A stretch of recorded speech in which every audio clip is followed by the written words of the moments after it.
Elton John's Rocketman. Is it as good as Bohemian Rhapsody? It's the J. Craig Movie Review. Movie Review. Movie Review. Rocketman is directed by Dexter Fletcher. A couple cool facts for you here. Dexter Fletcher was brought on to finish off Bohemian Rhapsody once Bryan Singer left production. So Dexter Fletcher has his hands in both of these movies, the Bohemian Rhapsody and Rocketman. Another fun fact for you, Dexter Fletcher was Tommy in Guy Ritchie's Lock, Stock, and Two Smoking Barrels. Now, we had a Guy Ritchie movie last week. This week, movie by Dexter Fletcher. And next week, we have a Matthew Vaughn movie. That was a producer of Guy Ritchie movies back in the day. So apparently, this is the house that Guy Ritchie made. Wild world.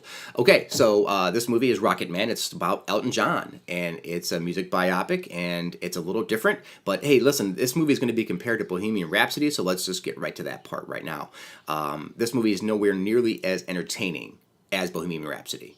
The music of Queen is far more head bob inducing and energetic, and well, they're both energetic, but far more, far more lively, and it just built for that kind of environment. So it's not as entertaining or satisfying in that way. I will say, however, that I think Rocketman's a better story. It's a better story about the character of Elton John and a deeper dive into the character and the demons of Elton John. They tried to do that with Freddie Mercury in the Bohemian Rhapsody movie, but they didn't dive enough. It was more about the band and less about him, as much as they tried to.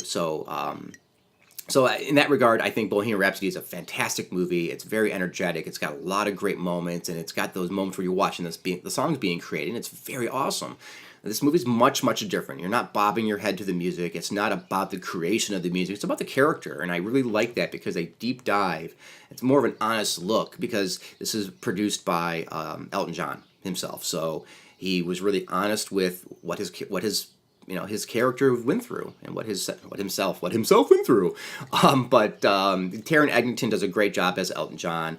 I don't think he's going to be up for an Oscar like Rami Malek was, but he does a great job. The one thing that kept driving me crazy, though, is he had the teeth from Freddie Mercury, which are obviously fake, and then you have Elton John has a gap in his teeth, right? But Taron Egerton doesn't, so they put some dirt in his teeth, and that's all I kept seeing was a dirty teeth. So whatever, it's a movie. He's an actor. He doesn't have a gap, so I guess it is what it is. But I just kept looking at his teeth. So anyway, same problem I had with Freddie. I just kept looking at his teeth. All right, so again, this movie is different. Now, here's what's cool about this movie. While it's much different than Bohemian Rhapsody, this is more musical than feature movie than narrative. It's a musical, and I was kind of surprised by it. So it's a musical / biopic, and you don't typically get that. You get a lot of music, a lot of performances in a biopic. You'll get them on stage, you'll get them creating in the studio, you'll get them singing, their songs, and it's about their music, right? This is not about the creation of the music. This is not about the songs themselves at all. This is about the performer himself. So it's a much different take on the character and the actual kind of storyline here.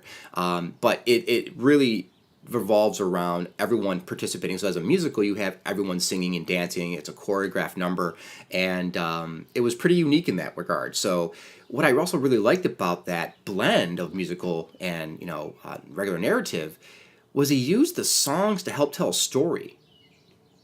Imagine that, right? It's not just about creating Bohemian Rhapsody, or creating We Will Rock You, or Another One Bites the Dust, and having those moments, and you're like, yeah, that's how you create it. Or Straight Outta Compton, how they created some of those songs, where you're like, yeah, that's how they created, this and that. Straight Outta Compton, or Gangster Gangster, but Gangster. But this is not about that. This is about him, the character, and him using those songs to tell a story. So there's parts throughout the movie, several times, where he starts to sing, like in a musical, and the people that are involved with him, around him, in his world, sing along. And it's telling a story.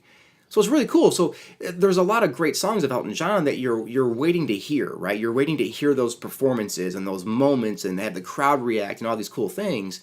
You don't really get that in this movie. You don't really get that at all. Like some of the major songs, aren't done like you saw in Bohemian Rhapsody, or like you don't get those moments of elation from seeing these songs performed and created. Again, this is a deeper dive into a character who had a lot of demons. He had a lot of issues, and He had a lot of dad issues. He had a lot of parental issues where his parents just, didn't give him the love he wanted, and he just really was always searching for that kind of love. And, he's hiding behind costumes because he wasn't confident in his looks, but he had such an amazing ability with music at a young age that it was unstoppable. He was going to be this character. He was going to be a performer at some point because he was just so talented naturally. So it was cool. It was an interesting look at a character.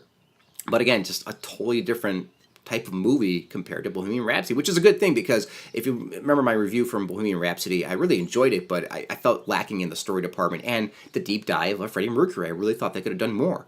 Here, they did it. They did a lot more of a deeper dive. So if you like that kind of thing, you're going to really enjoy this movie. Hell, if you like Elton John, you're going to like it. Or if you just like, a good story that's unique, it's pretty cool. But I was really surprised by the musical part of it. And another fun fact for you before I let you guys go.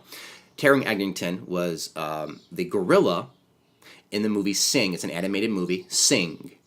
Now, at the end, his final, performance as this gorilla is "I'm Still Standing," and it was once the song started playing in this movie, I was like, wait a minute, that's Taron. And then someone reminded me Taron Egerton was the gorilla in Sing, and it was like, wow, that's a nice. Like, I wonder if Elton John saw that, heard him singing his song, and was like, hey, and then he saw maybe this guy could play me.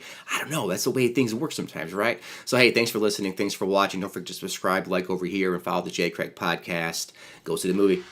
It's the J. Craig Movie Review. You watch till the end. Thanks, like, and subscribe.